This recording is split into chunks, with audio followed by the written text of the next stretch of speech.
Film शुरू होती है और हमें दिखाया जाता है कि कुछ लोग एक रिहेब सेंटर में बैठे हैं और एक औरत अपना दोपहर सुला रही है। और ये सब फिल्म का हीरो रेनफील्ड बहुत शांतिपूर्वक सुन रहा है। औरत की बातें सुनते सुनते वो अपने फ्लैशबैक में चला जाता है। 100 साल पहले रेनफील्ड में असिस्टेंट के तौर पर ड्रैकुला को ज्वाइन किया था। उसका काम ड्रैकुला के लिए खाने पीने का यानी कि खून का इंतजाम करना था और ड्रैकुला को हर तरह की मुसीबत से दूर रखना था। ड्रैकुला ने उसे भी अपनी तरह बना दिया था। ड्रैकुला को खून पीकर ताकत मिलती है और रेनफील्ड कीड़े खाकर अपनी पावर हासिल करता है। एक बार एक बाबाजी में ड्रैकुला को पवित्र सर्कल में कैद कर ही लिया था। उस वक्त रेनफील्ड के पास ड्रैकुला से छुटकारा पाने का मौका था, पर उसने ड्रैकुला को बचाना चला। उस लड़ाई में ड्रैकुला बहुत बुरी तरह से घायल हो चुका था। अब वो इस रिहेब क्लब में बैठा है, पर आप गलत सोच रहे हो। वो यहाँ आत्म सुधार लाने के लिए नहीं बल्कि ड्रैकुला के लिए खाने का इंतजाम करने के लिए बैठा है। वो यहाँ बैठे लोगों से उन लोगों के बारे में जानता है जिन्होंने इन मासूमों को तकलीफ दी थी। फिर वो कीड़े खाता है और उन लोगों के पास पहुंच जाता है जिन्होंने केटलिन को हट किया था। पर इन नमूनों ने टेरी लोबो नामक एक माफिया का सामान चुराया था, तो उन्हें लगा टेरी ने किसी हिटमैन को उन्हें मारने के लिए भेजा है। पर जब वो कहता है कि वो केटलिन का दोस्त है, तो ये लोग रेनफील्ड को हल्के में ले लेते हैं। पर रेनफील्ड तीनों को मार मारकर उनका बोटा बना देता है। तभी टेरी का किलर वहां आ जाता है जो रेनफील्ड को मारने की कोशिश करता है, पर रेनफील्ड उसे गुस्से में खत्म कर देता है। बाहर इंतजार कर रहा टेरी लोबो ये देखकर वहां से दुम दबाकर भागता है, पर रास्ते में एक पुलिस ऑफिसर रेबेका टेरी लोबो को ड्रग्स के साथ पकड़ लेती है। रेबेका के स्वर्गवासी पिताश्री भी पुलिस ऑफिसर थे। कुछ साल पहले टेरी के गिरोह ने उन्हें मार दिया था। अब रेबेका अपने पिता को इंसाफ नहीं दिला पाई थी। उधर रेनफील्ड उन तीनों को घसीटता हुआ ड्रैकुला के पास लेकर आता है। पर ड्रैकुला जब उनका खून टेस्ट करता है तो वो बेहद नाखुश होता है, क्योंकि उसे जवान खून चाहिए था, न कि बेवड़ों का। वो गुस्से में आकर रेनफील्ड के पेट को चीर देता है, पर उसे रेनफील्ड की जरूरत है, इसलिए वो अपने खून को रेनफील्ड के पेट पर डालता है, जिससे रेनफील्ड ठीक हो जाता है। क्योंकि रेनफील्ड के लिए ड्रैकुला का ब्लड मलहम का काम करता है। दूसरी तरफ टेरी भी आसानी से छूट जाता है, क्योंकि टेरी की मां शहर की सबसे बड़ी माफिया है। अब रेबेका उस जगह तहकीकात के लिए जाती है जहां से रेनफील्ड ने उन 3 नमूनों को उठाया था। रेबेका को यहाँ रेनफील्ड की पेन मिलती है जो उसने एक बार से ली थी। क्लू को फॉलो करते हुए रेबेका भी बार में पहुंचती है जहां रेनफील्ड ड्रैकुला के लिए खाने की तलाश में पहले से ही मौजूद था। रेनफील्ड ताजा शिकार देखकर आगे बढ़ता है, पर पुलिस को देखकर प्लान कैंसिल कर देता है। टेरी लोबो भी अपनी गिरफ्तारी का बदला लेने के लिए रेबेका का पीछा करते हुए अपनी गैंग के साथ बार में आता है। टेरी रेबेका को मारने ही वाला होता है, तब रेनफील्ड एक कीड़ा खाता है और एंड मौके पर मिस रेबेका की जान बचा लेता है। फिर वो लोबो गैंग की जमकर कुटाई कर देता है।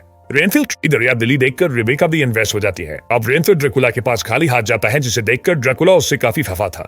ड्रैकुला रेनफील्ड को अपना प्लान बताता है कि वो सबको गुलाम बनाकर पूरी दुनिया पर राज करना चाहता है, पर रेनफील्ड ड्रैकुला के इस प्लान से बिल्कुल भी खुश नहीं था। इसलिए वो सब कुछ छोड़कर एक नॉर्मल इंसान की जिंदगी जीना शुरू करता है। इस काम में रिहेब क्लब के सारे मेंबर्स उसकी हेल्प करते हैं। दूसरी तरफ लोबो गैंग ने अपनी चुकाई का बदला लेने के लिए रेनफील्ड का पता ढूंढ निकाला था। स्टेशन में रेबेका अपनी बहन जो फोरेंसिक में है उसे उस पेन पर लगे खून का डीएनए चेक करने को कहती है। अब टेरी अपनी गैंग को लेकर रेनफील्ड को ढूंढते हुए ड्रैकुला के अड्डे पर पहुंच जाता है। यहाँ बहुत सारी डेड बॉडीज देखकर लोबोस की फट के फलावर हो चुकी थी। ड्रैकुला एक एक करके उसके सारे बंदों को निपटा देता है। अगले दिन जब रेनफील्ड अपने घर जाता है तब देखता है कि ड्रैकुला वहां पहले से ही मौजूद था।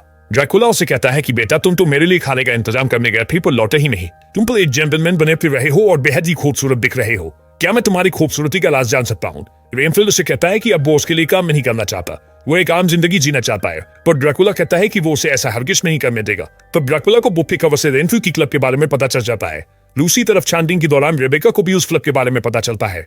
इधर रेनफील्ड क्लब में जाकर अपने दोस्तों को आगाह करता है कि सब लोग जल्दी से यहाँ से निकलो, क्योंकि सबकी जान को ड्रैकुला से खतरा है। पर तभी वह ड्रैकुला आ जाता है और सारे मेंबर्स को मार देता है। और जब रेबेका क्लब पहुंचती है तब रेनफील्ड खून से सना होता है। वो उसे कातिल समझकर गिरफ्तार कर लेती है, पर जब वो उसे लेकर क्लब से बाहर निकलती है तो पुलिस के साथ लोबो गैंग भी बाहर मौजूद होती है। वो लोग उसे रेनफील्ड को हैंडओवर करने को कहते हैं, पर रेबेका रेनफील्ड को लेकर वहां से भाग निकलती है। भागते समय रेबेका को कंधे पर गोली लग जाती है।